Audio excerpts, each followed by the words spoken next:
अगर आप कक्षा 10 बोर्ड में सामाजिक विज्ञान में अच्छे अंक लाना चाहते हैं तो इस वीडियो को स्किप मत कीजिए, क्योंकि आज मैं आपको दिखाऊंगी कि आप बोर्ड में आंसर शीट कैसे लिखें जिससे आप एग्ज़ाम में बहुत अच्छे मार्क्स ला सकते हैं। नमस्ते प्यारे बच्चों, और आप देख रहे हैं NCERT विद सीमा मैम। इस चैनल पर कक्षा 10 के लिए important questions, board exam strategy और कॉपी प्रेजेंटेशन के रियल एग्जाम्पल्स मिलते हैं। इस वीडियो के लास्ट तक आपको क्लियर हो जाएगा कि एग्जामिनर कॉपी में एग्जैक्टली क्या देखना चाहते हैं।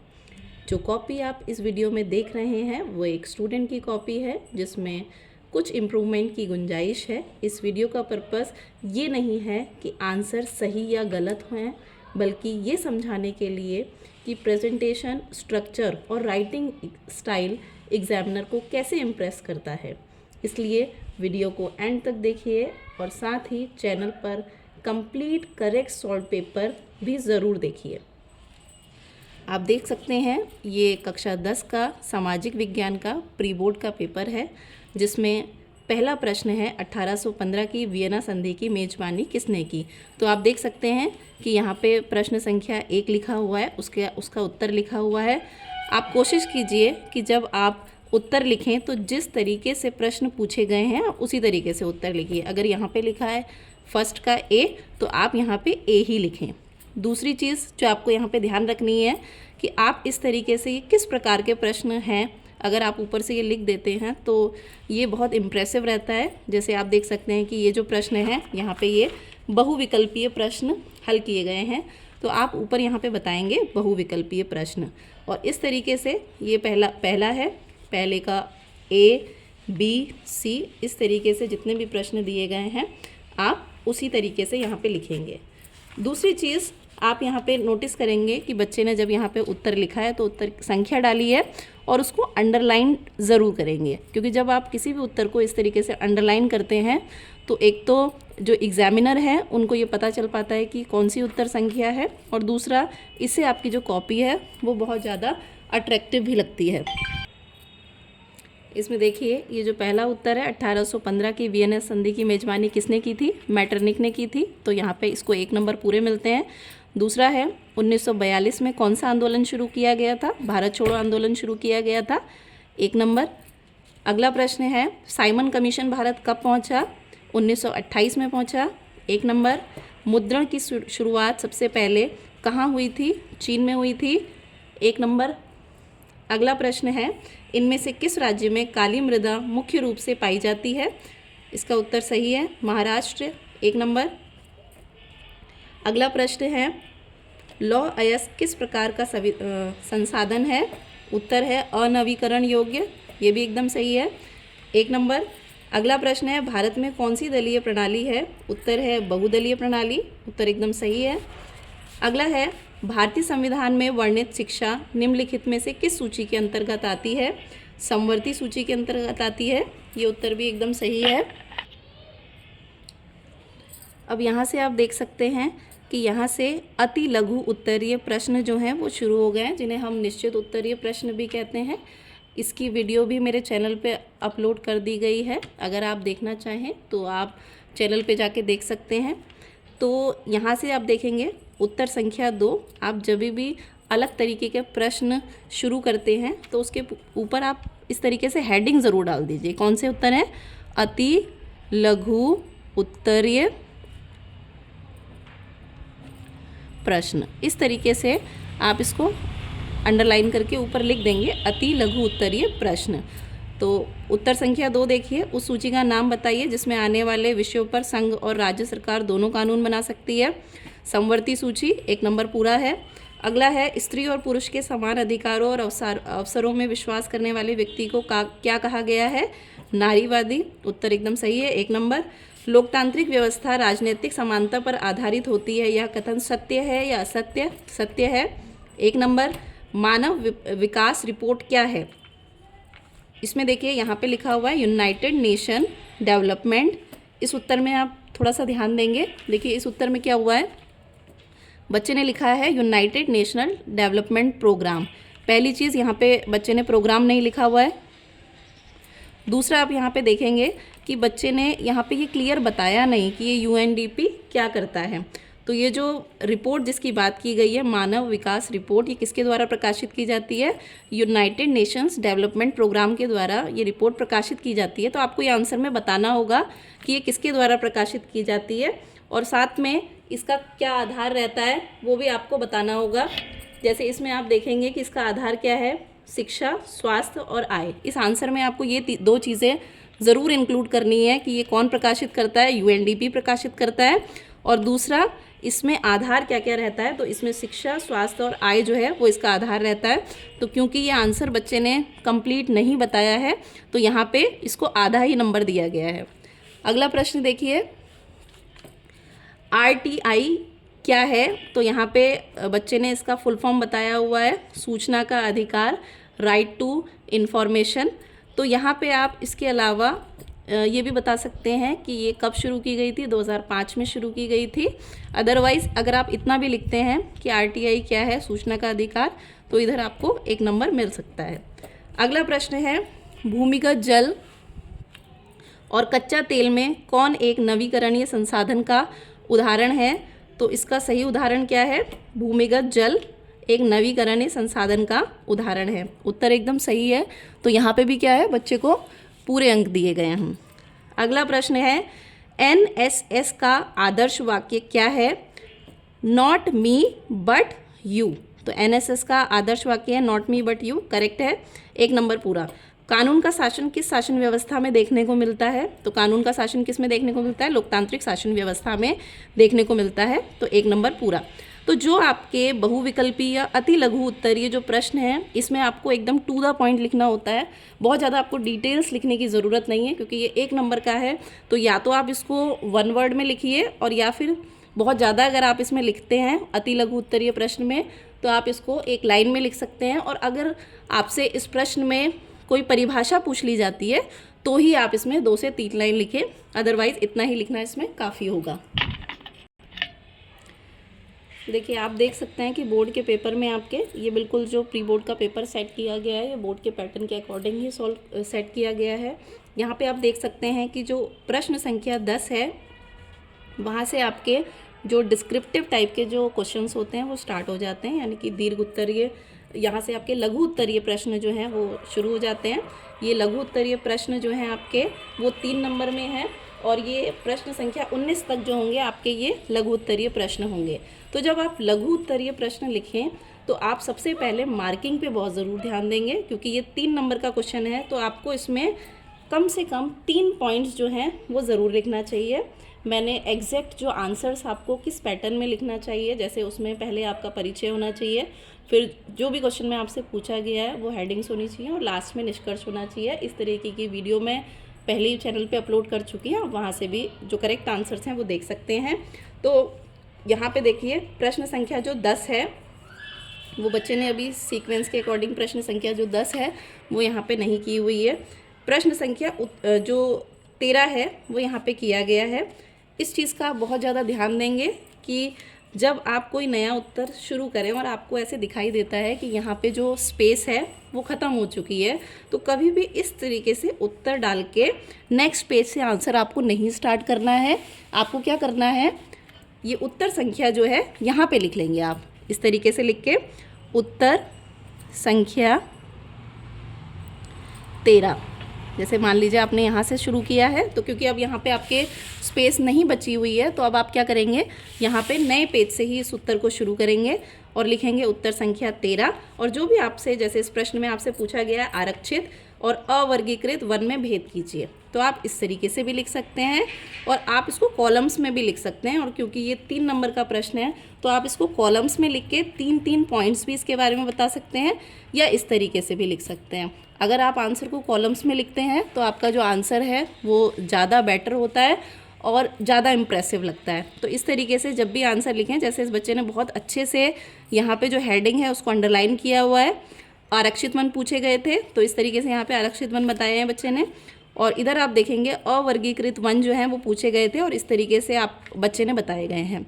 इसमें अच्छे मार्क्स स्कोर करने के लिए आप एक चीज़ और ऐड कर सकते हैं।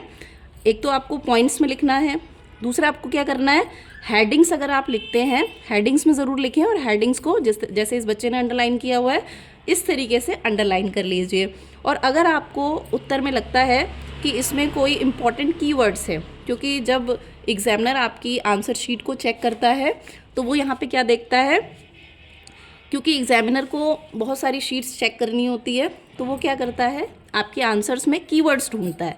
तो आपके आंसर में जो कीवर्ड्स होते हैं आप उनको अंडरलाइन या हाईलाइट ज़रूर करेंगे। जैसे उदाहरण के लिए आप देख सकते हैं कि यह आरक्षित वन है, तो आरक्षित वन में क्या है, जो सबसे मुख्य चीज़ है जो एग्जामिनर आपकी शीट में देखेगा वो ये होगा कि यहाँ पे कई कार्य जो है उनकी क्या है, अनुमति नहीं दी जाती है। तो ये मुख्य शब्द है या कीवर्ड आप कह सकते हैं, जिसको यहाँ पे एग्जामिनर ढूंढेगा कि इन वनों में प्रवेश की अनुमति नहीं होती है। तो इस तरीके से आपको क्या करना है कि जो भी आपके कीवर्ड्स हैं उनको आप क्या करेंगे, हाईलाइट करते हुए चलेंगे।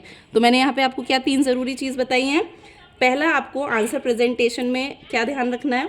एक तो आप देख सकते हैं इस कॉपी में कि बच्चे की जो हैंडराइटिंग है वो कितनी क्लियर हैंडराइटिंग है। तो इस तरीके से आपकी हैंडराइटिंग अगर बहुत अच्छी नहीं भी है तो आप आंसर को इस तरीके से क्लियरली लिखेंगे। तो बच्चे की हैंडराइटिंग आप देख सकते हैं कि बच्चे की जो हैंडराइटिंग है वो बहुत क्लियर है। आंसर बच्चे ने जो भी लिखे हुए हैं आप देख सकते हैं, इस तरीके से आंसर जो भी हैं बच्चे ने क्या किया हुआ है, पॉइंट्स में लिखे हुए हैं। तो आंसर आपको क्या करना है, पॉइंट्स में लिखने हैं। और बहुत अच्छा रहेगा, जैसे इस बच्चे ने यहाँ पे आंसर्स में क्या किया हुआ है, हेडिंग्स भी लिखी हुई हैं। तो इस तरीके से हेडिंग्स लिख के आप क्या कर सकते हैं, इस तरीके से हेडिंग्स लिख के उनको क्या करेंगे, अंडरलाइन ज़रूर कर लेंगे।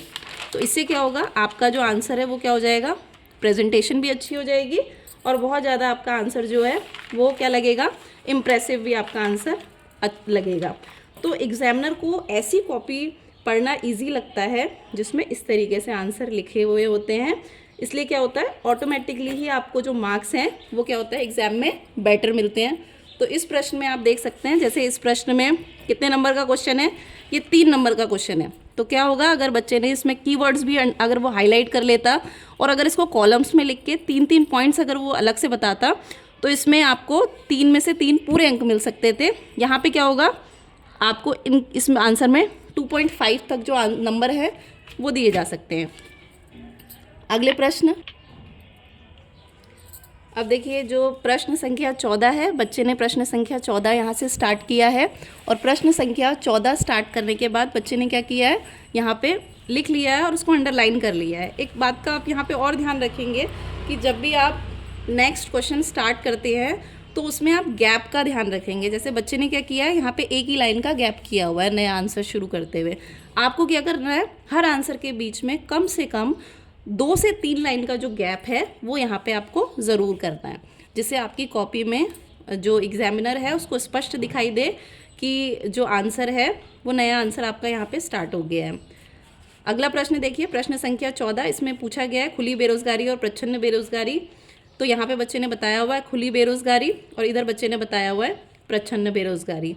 तो इस तरीके से पहले बच्चे ने क्या किया है, यहाँ पे परिभाषा बता दी है और इधर ये प्रच्छन्न बेरोज़गारी की परिभाषा बता दी और साथ में उसने क्या किया है, यहाँ पे एक उदाहरण से भी क्या किया हुआ है, आंसर को और अच्छे से एक्सप्लेन कर दिया है। तो आपको क्या करना है, जब भी आप कोई आंसर लिखते हैं और उसमें उदाहरण आप दे सकते हैं तो आपको इस तरीके से उदाहरण ज़रूर देना चाहिए। जैसे उसने यहाँ पे खुली बेरोज़गारी के बारे में बताया, सबसे इम्पॉर्टेंट चीज़ जो यहाँ पे एग्जामिनर द्वारा देखी जाएगी वो क्या है, सारी श्रम शक्ति को नहीं खपा पाते हैं, ठीक है। और उसके अलावा यहाँ पे आप देखेंगे ये जो प्रच्छन्न बेरोज़गारी है उसमें बच्चे ने बताया हुआ है कि 8 लोग काम पे लगे हुए हैं और उनमें से 5 लोग जो हैं उनकी ही यहाँ पे काम के लिए ज़रूरत है, क्योंकि उनको अगर यहाँ से हटा भी दिया जाए तो उत्पादन पे कोई भी फ़र्क नहीं पड़ता है। अगला प्रश्न देखेंगे, अगले प्रश्न की तरफ बढ़ते हैं। प्रश्न संख्या 15 है, उपभोक्ता के अधिकारों का उल्लेख कीजिए। तो देखिए यहाँ पे बच्चे ने फिर से वही मिस्टेक की है जो मैंने आपको अभी बताया था।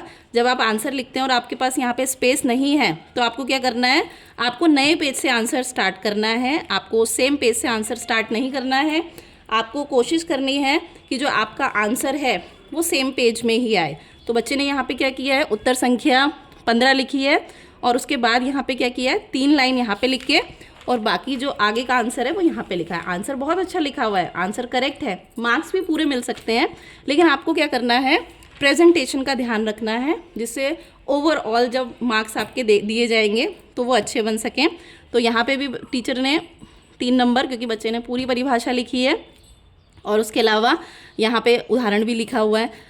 अब देखिए प्रश्न संख्या 15 में जब यहाँ पे उपभोक्ता के अधिकार आपसे पूछे गए थे तो बच्चे ने क्या किया है, बच्चे ने बहुत अच्छा यहाँ पे काम किया है। बच्चे ने क्या किया है, यहाँ पे पहले परिचय यहाँ पे आपको बताया हुआ है, उसने जो अधिकार हैं वो यहाँ पे शुरू किए हुए हैं, लेकिन उससे पहले उसने क्या किया है, यहाँ पे आपको परिचय में बता दिया है कि जो उपभोक्ता के अधिकार हैं वो क्या हैं। तो उपभोक्ता के अधिकार आप देख सकते हैं, पहले यहाँ पे उसने बताया, उसको पता है कि जो उपभोक्ता सुरक्षा अधिनियम है वो कब शुरू हुआ था, 1986 में शुरू हुआ था। उसको किस नाम से जाना जाता है, कोपरा के नाम से जाना जाता है। तो आप क्या करेंगे, पेपर में जब भी आप ये आंसर लिखें तो इस चीज़ को ज़रूर हाईलाइट करें। ये बहुत ज़्यादा स्कोरिंग होती है ये चीज़, ये कीवर्ड्स को आप इस तरीके से हाईलाइट करें। कोपरा बहुत अच्छा पॉइंट आपने ये बताया हुआ है, तो यहाँ पे इसको ज़रूर अंडरलाइन करेंगे। अब देखिए यहाँ पे आप प्रश्न में देखेंगे कि प्रश्न में आपसे क्या पूछा गया है, प्रश्न में आपसे पूछा गया है कि जो उपभोक्ता के अधिकार हैं उनका उल्लेख कीजिए। अब हो सकता है कि आपको कई बार ऐसा होता है कि आपको जो आंसर है वो आपको एग्जैक्ट नहीं आता है, तो आपको कभी भी पेपर में ये गलती नहीं करनी है कि आप उस आंसर को छोड़ दें, क्योंकि अगर आप पेपर में आंसर छोड़ देते हैं तो यानी कि आपका उस आंसर का स्कोर क्या हो जाता है, 0 हो जाता है। लेकिन अगर आपने उस आंसर को अटेम्प्ट किया और आपने चाहे उसमें कुछ गलत भी लिखा हुआ है, थोड़े बहुत भी अगर आप उस आंसर को सही लिख लेते हैं तो आपको क्या होता है, इस आंसर में आपको कुछ ना कुछ जो एग्जामिनर है वो मार्क्स ज़रूर देगा। तो यहाँ पे बच्चे ने जो उपभोक्ता के हितों का संरक्षण है वो किस तरीके से किया जाता है वो सारी चीज़ें यहाँ पे बताई हुई हैं। तो इसमें क्या होगा, अगर एग्जैक्ट नहीं है तो आंसर टीचर इसमें 0 नहीं करता है, क्योंकि बच्चे ने आंसर बहुत अच्छा लिखा हुआ है तो टीचर यहाँ पे क्या करेगा, उसको 2 नंबर ज़रूर यहाँ पे दे देगा। ठीक है, अब अगले प्रश्न की तरफ बढ़ते हैं। देखिए अगला प्रश्न क्या है हमारा, प्रश्न संख्या 17 है, लोकतंत्र किन परिस्थितियों में सामाजिक विविधता को संभालता है और उनके बीच में सामंजस्य बैठाता है। तो इसमें आप क्या देखेंगे कि प्रश्न में हमें चॉइस दी हुई है, 2 प्रश्न दिए हुए हैं। अथवा में दिया हुआ है लोकतंत्र को सबसे अच्छी शासन प्रणाली क्यों कहा गया है। तो यहाँ पे हम देखते हैं बच्चे ने क्या किया है, देखिए इस तरीके से उसने उत्तर संख्या लिखी हुई है, उसको अंडरलाइन किया हुआ है। लेकिन वही चीज़ जो मैंने आपको पहले बताई थी, इधर अभी बच्चा गैप नहीं दे रहा है। आपको क्या करना है, हर आंसर के बीच में 3 से 4 लाइन तो आप गैप ज़रूर दीजिए।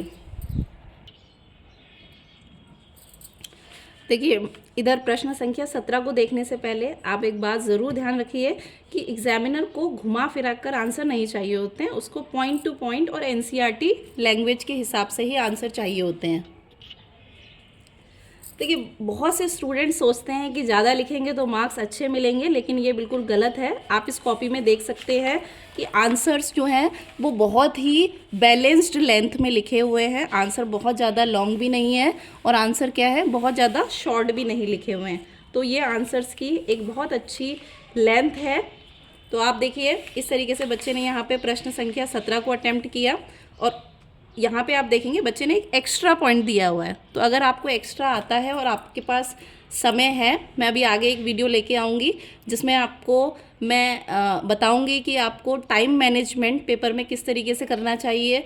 आपको वेरी शॉर्ट जो आंसर्स हैं आपके, जिसमें आप देखते हैं बहुविकल्पी आते हैं, निश्चित उत्तरीय प्रश्न भी यहाँ पे देखने को मिलते हैं 1 नंबर में, तो उसमें आपको कितना समय देना चाहिए। और इसी तरीके से जो आपका डिस्क्रिप्टिव वाला जो पार्ट आता है जिसमें आप देखते हैं लघु और दीर्घ उत्तरीय प्रश्न, लघु उत्तरीय प्रश्न जो कि 3 मार्क्स में आते हैं और दीर्घ उत्तरीय प्रश्न जो कि 4 मार्क्स में आते हैं, उसमें आपको कितना लिखना चाहिए और कितना टाइम में आपको वो कर लेना चाहिए, ताकि आपका जो पेपर है, क्योंकि एसएसटी का जो पेपर है वो बहुत लेंदी पेपरों में से एक है, तो ताकि आपका पेपर एग्जाम में छूटे नहीं। तो इस तरीके से आप देख सकते हैं बच्चे ने एक्स्ट्रा लिखा हुआ है, तो इधर भी क्या होगा, बच्चे को पूरे मार्क्स जो हैं वो 3 का है, तो क्योंकि उसने सही लिखा हुआ है। आप देख सकते हैं विधि संबंध उसने बताया हुआ है, नियमित और निष्पक्ष चुनाव उसने यहाँ पे बताया हुआ है, वैध शासन उसने बताया हुआ है, और यहाँ पे गलतियों को सुधारने की संभावना ये भी उसने बताया हुआ है। अगर आप इस तरीके से अंडरलाइन कर लेंगे कीवर्ड्स को, तो ये आपका आंसर जो है वो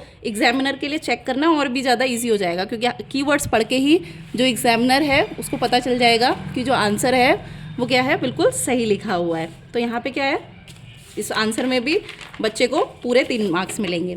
फिर उसके बाद देखिए प्रश्न संख्या 18 है, प्राकृतिक आपदा के दौरान उपयोग किए जाने वाली किसी एक वैकल्पिक संचार माध्यम के विषय में बताइए। तो यहाँ पे बच्चे ने क्या किया है, बच्चे ने यहाँ पे हैम रेडियो के बारे में बताया हुआ है, जो कि एक वैकल्पिक संचार साधन है। तो बच्चे ने यहाँ पे हैम रेडियो को बताया। तो जब आप इस तरीके से बताएं तो उसको हाईलाइट ज़रूर करें। आप आंसर में पहले इंट्रोड्यूस कर दें कि वैकल्पिक संचार जो माध्यम है वो क्या होते हैं। जब आपके सभी तरीके के जो संचार माध्यम है आपदा के समय में काम करना बंद कर देते हैं, तो उस समय के लिए हम क्या करते हैं, वैकल्पिक संचार माध्यमों का उपयोग करते हैं। तो बच्चे ने कौन सा यहाँ पे एग्जाम्पल लिया है, उसने हैम रेडियो का एग्जाम्पल लिया है और इस तरीके से हैम रेडियो को उसने एक्सप्लेन किया हुआ है। पैराग्राफ में यहाँ पे उसने हैम रेडियो को एक्सप्लेन किया हुआ है। ये आपका प्रश्न संख्या 18 है और इसमें जो एग्जामिनर है आपके लेंथ के हिसाब से क्या होगा, आपको इसमें 2 मार्क्स मिल सकते हैं। अगला प्रश्न देखेंगे, प्रश्न संख्या 20 बच्चे ने की हुई है। प्रश्न संख्या 20 क्या है, फ्रांसीसियों के बीच सामूहिक पहचान का भाव उत्पन्न करने के लिए फ्रांसीसी क्रांतिकारियों ने क्या कदम उठाए। तो प्रश्न संख्या 20 से आपका दूसरे प्रकार का जो क्वेश्चन है वो स्टार्ट हो गया। कौन सा क्वेश्चन स्टार्ट हो गया है, दीर्घ उत्तरीय प्रश्न। तो आप यहाँ पे ज़रूर लिख लीजिए हेडिंग डाल के कि कौन से प्रश्न है, दीर्घ उत्तरीय प्रश्न है। उत्तर संख्या 20 यहाँ पे शुरू हो गई है। बच्चे ने यहाँ पे हेडिंग्स में बहुत अच्छे से बहुत सुंदर आंसर यहाँ पे लिखा हुआ है। देखिए, पहले उसने बताया कि झंडा अपनाया गया, कैसा, सफ़ेद नीले रंग का। राष्ट्रीय भाषा अपनाई गई, ठीक है, नया राष्ट्रीय गान अपनाया गया। तो इस तरीके से जो बच्चा है उसने जो सभी कीवर्ड्स हैं उनको क्या किया है, अंडरलाइन कर लिया है। नई शिक्षा प्रणाली, नई मुद्रा और मापतोल की प्रणाली, राजनीतिक प्रतीकों और पोशाकों का प्रचार। तो यहाँ पे बच्चे ने देखिए बहुत एक्स्ट्रा पॉइंट्स यहाँ पे लिखे हुए हैं। 4 नंबर का क्वेश्चन है, तो यहाँ पे 4 नंबर आपको पूरे मिलते हैं। देखिए, सामाजिक विज्ञान में आपको ये चीज़ ज़रूर ध्यान रखनी है कि आपका जो पेपर है वो बहुत लेंदी होता है। तो आप बहुत एक्स्ट्रा भी ना लिखें और बहुत कम भी ना लिखें। आंसर बहुत लंबा भी ना हो और आंसर बहुत छोटा भी ना हो। जितनी नीड है आप वर्ड्स के अकॉर्डिंग लिखिए। जैसे ये 4 नंबर का क्वेश्चन है तो इसमें 4 हेडिंग्स जो हैं वो इनफ है। इससे क्या होगा, आपको अच्छा टाइम मिल पाएगा और आप सभी आंसर को बैलेंस तरीके से यहाँ पे लिख पाएंगे। अगला देखिए, प्रश्न संख्या 21। तो आपको बोर्ड में टिप्पणी वाला जो प्रश्न है वो हर साल देखने को मिलता है, जो कि आपका 2+2 में आता है। इस आंसर को आपको पैराग्राफ में ही लिखना है, इसको आपको पॉइंट्स में नहीं लिखना है। तो इस तरीके से बच्चे ने जलियांवाला बाग हत्याकांड और सत्याग्रह का विचार जो है वो यहाँ पे कवर कर लिया है। अब देखिए, ये कब हुआ था, 1919 में। तो इधर आपको क्या करना है, इसको हाईलाइट ज़रूर करना है। कारण आपने बताए हुए हैं उनको हाईलाइट कीजिए। जैसे यहाँ पे आप देख सकते हैं कि कारण क्या है, रॉलेट एक्ट था, कहाँ हुआ था, अमृतसर पंजाब में हुआ था, शांतिपूर्ण सभा चल रही थी, जनरल डायर ने बिना चेतावनी के गोली चलवा दी। इस तरीके से बहुत सारे लोगों की क्या हो गई, यहाँ पे मृत्यु हो गई। कई लोगों ने अपनी उपाधियाँ वापस कर दी, जैसे केसर ए हिंद। तो यहाँ पे बच्चे ने पूरा इसको अच्छे से कवर किया, हर पॉइंट्स को। तो ये आपका 2 नंबर पूरे आपको यहाँ पे मिल जाएंगे। सत्याग्रह का विचार, देखिए यहाँ पे सत्य की शक्ति बच्चे ने ये बताया हुआ है, इसको आप हाईलाइट भी करेंगे पेपर में। इधर आप देखेंगे, उत्पीड़क का मुकाबला करने के लिए शारीरिक बल की आवश्यकता नहीं होती है। ये कीवर्ड्स हैं। तो ये आंसर भी क्या है, एकदम सही आंसर है। इसमें भी पूरे बच्चे को नंबर मिल जाएंगे। अगले प्रश्न की तरफ बढ़ते हैं। प्रश्न संख्या 22 है, राजस्थान के अर्ध शुष्क क्षेत्रों में वर्षा जल संग्रहण किस प्रकार किया जाता है, व्याख्या कीजिए। तो यहाँ पे बच्चे ने बहुत सुंदर आंसर लिखा हुआ है। देखिए, बच्चे ने यहाँ पे क्या किया हुआ है, पहले बच्चे ने परिभाषा लिखी है, वर्षा जल संग्रहण उसने पूरा बताया हुआ है कि संचयन करना वन का। तो ये आपका करेक्ट हो गया। इसके अलावा बच्चे ने यहाँ पे जो प्रश्न में पूछा गया था, राजस्थान में किस तरीके से वर्षा जल संग्रहण किया जाता है, उसने बच्चे ने पूरा हेडिंग में देखिए बताया हुआ है। जोहद बनाए जाते हैं, बावड़ी बनाई जाती है, टंकी या टाका बनाया जाता है, नाड़ी या तालाब बनाया जाता है। उसके अलावा रूफटॉप जो रेन वाटर हार्वेस्टिंग है वो भी की जाती है। तो यहाँ पर टीचर को 4 पॉइंट्स चाहिए, बच्चे ने एक्स्ट्रा ही लिखा हुआ है। तो यहाँ पे क्या हो जाएगा, बच्चे को मार्क्स जो हैं वो पूरे के पूरे मार्क्स मिलेंगे। 4 नंबर का प्रश्न है, तो इधर बच्चे को पूरे 4 मार्क्स मिले। अगला प्रश्न देखिए, प्रश्न संख्या 23 है। इसमें आपको अथवा में 2 प्रश्न दिए हुए हैं। पहला है संघीय और एकात्मक स्वरूपों में आपको जो अंतर है वो बताना है।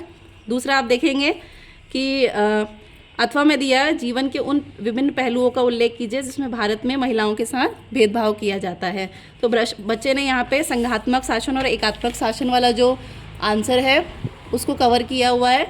देखिए अभी मैंने आपको अंतर वाला इससे पहले भी एक प्रश्न समझाया था। आप अगर इस तरीके से आंसर को लिखते हैं, इस तरीके से कॉलम्स में लिखते हैं और जितने नंबर का क्वेश्चन है उतने आप इसमें पॉइंट्स लिखते हैं, तो आपको टू द पॉइंट लिखने की वजह से क्या होता है, पूरे नंबर आपको मिल जाते हैं। जैसे इधर देखिए संघात्मक में उसने बताया है 2 से अधिक स्तर की सरकार होती है, बिल्कुल सही है। इधर 1 स्तर की सरकार होती है, सभी सरकारों की सहमति चाहिए, यहाँ केवल केंद्र बदलाव कर सकता है। अगला है राज्य सरकार अपने अधिकारों की रक्षा, यहाँ राज्य सरकार केंद्र सरकारों पर अधीन होती है, अधिकार सीमित हैं और यहाँ पे केवल केंद्र सरकार का पूर्ण नियंत्रण होता है। और देखिए इसमें आप उसने क्या किया है, एक्स्ट्रा पॉइंट यहाँ पे ऐड कर लिया है। एक्स्ट्रा पॉइंट में उसने क्या किया है, उदाहरण यहाँ पे दिए हुए हैं। जैसे संघात्मक में उसने दिया हुआ है भारत, अमेरिका और ऑस्ट्रेलिया और कनाडा, और इधर एकात्मक में चीन, इंग्लैंड और श्रीलंका। आंसर पूरा सही है और इधर पूरे पॉइंट्स बच्चे ने लिखे हुए हैं, तो इसमें भी क्या होगा, बच्चे को पूरे नंबर मिलेंगे 4 में से 4। अगला देखिए प्रश्न संख्या 25 है। प्रश्न संख्या 25 हमें दी हुई है, विकास में ऋण की भूमिका का विश्लेषण कीजिए, और अथवा में यहाँ पे दिया है मुद्रा की आवश्यकताओं के दोहरे संयोग की समस्या। तो बच्चे ने यहाँ पे कौन सा अटेम्प्ट किया है, बच्चे ने यहाँ पे विकास के बारे में बताया हुआ है, और इसने यहाँ पे बताया हुआ है विकास का जो अर्थ है वो 2 अर्थों में बताया हुआ है, देश का विकास का अर्थ और देशवासियों के विकास का अर्थ। तो देखिए अगर आपको आंसर नहीं आता है तो आपको क्या करना है, आंसर को अटैम्प्ट ज़रूर करना है, और जिस भी तरीके से आपको आंसर आता है आपको उस तरीके से लिख लेना चाहिए। तो ताकि अगर आपका आंसर सही भी नहीं है और आपने इस तरीके से विकास के बारे में भी अगर यहाँ पे बताया हुआ है तो एग्जामिनर क्या होगा, आपको पूरे नहीं देगा, तो कम से कम यहाँ पे आपको 2 मार्क्स जो है वो ज़रूर मिल जाएंगे, क्योंकि यहाँ पे आपसे विकास में ऋण की भूमिका पूछा गया था। तो आपको अगर आपने ऋण की भूमिका नहीं बताई है और बाकी जो फैक्टर्स हैं विकास, वो सारी चीज़ें आपने बताई हैं, तो यहाँ पे क्या होगा, एग्जामिनर आपको 50% मार्क्स तो दे ही देगा। अगले प्रश्न की तरफ बढ़ते हैं। प्रश्न संख्या 26 है। यहाँ पे आपसे पूछा गया है वैश्वीकरण से आप क्या समझते हैं, अपने शब्दों में स्पष्ट कीजिए। ये मोस्ट इंपॉर्टेंट क्वेश्चन में से एक है, कई बार पिछले पेपर्स में आप देख सकते हैं कई बार ये प्रश्न पूछा गया है। तो वैश्वीकरण देखिए बच्चे ने यहाँ पे बताया हुआ है, वैश्वीकरण में थोड़ी सी उसने परिभाषा बताई हुई है, और उसके बाद यहाँ पे बच्चे ने क्या किया है, वैश्वीकरण के तरीके बताए हुए हैं कि यहाँ पे देशों के बीच में क्या है, मजबूत बनाता है, और उनके बीच में जो रिलेशन है वो अच्छे होते हैं, विदेश की जानकारी मिलती है, देश एक दूसरे से उत्पादन में भी यहाँ पे सहायता करते हैं।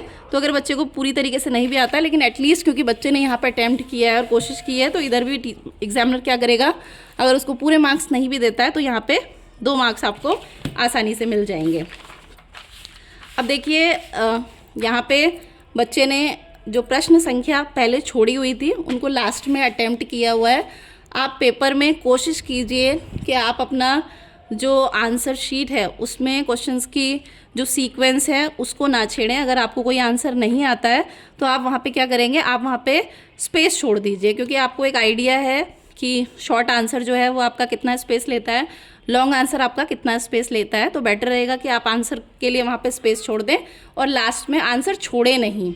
आपको जो भी आता है, जैसा भी आता है, उसको पॉइंट्स में और हेडिंग्स में अगर आप बना के लिखते हैं तो आपको कम से कम 0 मार्क्स तो नहीं मिलेंगे। एटलीस्ट टीचर अगर 4 नंबर का क्वेश्चन है तो 1 या 2 नंबर टीचर वहाँ पे क्या होगा, ज़रूर आपको देगा। तो प्रश्न संख्या 12 जो बच्चे ने छोड़ा हुआ था, बच्चे ने आगे यहाँ पे उसको अटेम्प्ट कर लिया है। प्रश्न संख्या 12 देखिए, प्रश्न संख्या 12 है सरकार द्वारा किसानों के हितों में किए गए संस्थागत सुधार। तो बच्चे ने यहाँ पे बताया हुआ है कौन कौन से सुधार हैं। भूमि सुधार कार्यक्रम चलाए गए हैं, उन्नत किस्म के बीजों का वितरण किया गया है, सिंचाई सुविधाओं का विस्तार किया गया है, कृषि के लिए अधिक परिस्थिति और यहाँ पे मजदूरी का काम। तो यहाँ पे कई बार ऐसा होता है कि पेपर में आपके पास समय नहीं है, तो ये बहुत अच्छी टेक्निक है। आप पूरा एक्सप्लेन ना करें और इस तरीके से अगर आप सिर्फ हेडिंग्स भी लिख देते हैं समय की कमी के होने के कारण, तो आपको क्या होता है, हेडिंग्स लिखने की वजह से इधर अच्छे नंबर मिल जाते हैं। और इस तरीके से टीचर यहाँ पे, क्योंकि बच्चे ने 2-3 पॉइंट यहाँ पे कवर कर लिए हैं, तो इस तरीके से टीचर क्या होगा, अगर 4 नंबर का क्वेश्चन है तो आपको यहाँ पे 3 नंबर तो दे ही देगा। प्रश्न संख्या 24 में देखिए, प्रश्न संख्या 24 है सामाजिक विभाजन किस तरीके से राजनीति को प्रभावित करता है। तो यहाँ पे बच्चे ने बताया हुआ है इस तरीके से। तो यहाँ पे अगर बच्चे को आंसर नहीं आता है तो टीचर यहाँ पे क्या करेगा, चेक करेगा और 1 या 2 नंबर यहाँ पे आपको जो टीचर है या एग्जामिनर है वो यहाँ पे आपको 1 या 2 नंबर ज़रूर दे देगा। इधर देखिए सबसे लास्ट प्रश्न की तरफ हम पहुंच चुके हैं। ये हमारा मैप वर्क वाला क्वेश्चन है। मैप वर्क में आप बहुत ध्यान देंगे कि आपको मैप वर्क किस तरीके से करना है। यहाँ पे मैप वर्क में आप देखेंगे कि आपका 2+4 वाला ये क्वेश्चन आपको देखने को मिलेगा। जो आपका इतिहास वाला जो पार्ट है वहाँ से आपके 2 क्वेश्चंस पूछे जाते हैं और जो आपका ज्योग्राफी वाला पार्ट है वहाँ से 4 क्वेश्चंस पूछे जाते हैं। तो पहला आपसे पूछा गया है जलियांवाला बाग हत्याकांड। तो आपको पेपर में क्या होगा, जो बोर्ड का पेपर होगा, आपको वहाँ पे राजनीतिक मानचित्र मिलेगा, तो आपके लिए और भी आसान हो जाएगा क्योंकि उसमें सारी स्टेट्स की जो बाउंड्री होती हैं वो आपको यहाँ पे दिखाई देती हैं।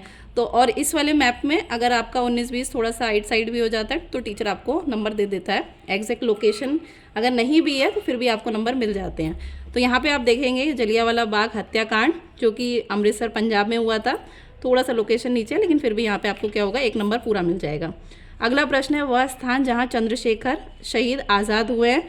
तो इधर ये बच्चे ने गड़बड़ कर दिया है, बहुत ध्यान देंगे इस पर आप। कई बार आप क्या होता है इधर थोड़ा सा कंफ्यूज हो जाते हैं। आप क्या करते हैं यहाँ पे, जहाँ पे आपको ये यूपी में ये आंसर दिखाना होता है, आप कई बार क्या करते हैं इसको नेपाल में दिखा देते हैं। तो ध्यान देंगे जब आप मैप भरें तो बिल्कुल ध्यान से और शांत मन से मैप को भरें। तो यहाँ पे क्या हो गया, ये बच्चे ने ये गलत कर दिया, चंद्रशेखर आज़ाद जो है, तो ये आपका क्रॉस हो गया। अब प्रश्न संख्या 27 के जो अगले 4 पार्ट दिए हुए हैं उसमें आप देखिए, पहला दिया हुआ है भाखड़ा नांगल बांध, जो कि आपको ब की सी में दिया हुआ है। देखिए जब आप मैप पर करें तो कोशिश करें कि वहाँ पे लिख दें कि आपने ये कौन सा प्रश्न, जैसे आपने यहाँ पे अगर लगाया भाखड़ा नांगल बांध तो आप यहाँ पे मेंशन कर दीजिए। इससे क्या होता है एग्जामिनर के लिए बहुत इजी हो जाता है और उसको बार बार पेपर नहीं देखना पड़ता है, आपके यहीं से आंसर से पता चल जाता है। तो ये बच्चे ने क्योंकि नेपाल में लगाया तो ये रॉन्ग हो गया। अगला है देखिए भिलाई। तो अब क्योंकि बच्चे ने यहाँ पे जो नाम है वो मेंशन नहीं किए हैं तो इसलिए क्या हो रहा है, यहाँ पे एग्जामिनर को बहुत कन्फ्यूज़न हो जाती है और इससे वो कई बार क्या होता है फ्रस्ट्रेट भी हो जाता है क्योंकि बार बार उसको क्वेश्चन पेपर देखना होता है, बार बार इधर आंसर शीट से मिलाना पड़ता है। तो यहाँ पे देखिए 27 का जो सी है भाखड़ा नांगल बांध, तो ये कहाँ है, हिमाचल प्रदेश में है, बच्चे ने नहीं लगाया हुआ है, ये देखिए। उसके बाद है भिलाई लौह इस्पात संयंत्र। इसमें एक बात ध्यान देंगे, यहाँ पे आपको क्या होता है चिन्ह भी बना के दिए जाते हैं और आपको इन संकेतों की सहायता से दिखाना होता है। तो कभी भी पेपर में ये गलती ना करें कि सिर्फ चिन्ह बना के छोड़ दें। आप यहाँ पे मेंशन कीजिए, अगर भाखड़ा नांगल बांध है तो मेंशन करके लिखिए, लौह इस्पात संयंत्र है तो मेंशन करके आप ज़रूर लिखेंगे। तो भाखड़ा नांगल बांध जो कि हिमाचल प्रदेश में है वो यहाँ पर मिसिंग है। अगला है भिलाई जो कि छत्तीसगढ़ में है, वो लगभग आपको इधर वाली ये जो जोन है इधर आपको लगाना चाहिए। उसके बाद है मथुरा, तो मथुरा आपका यहाँ पे ये जो यूपी वाला एरिया था इसमें आप कहीं भी लगाएंगे तो आपका चल जाएगा। उसके बाद है लास्ट है जो कैगा नाभिकीय शक्ति केंद्र है, वो इधर है कर्नाटक वाले में।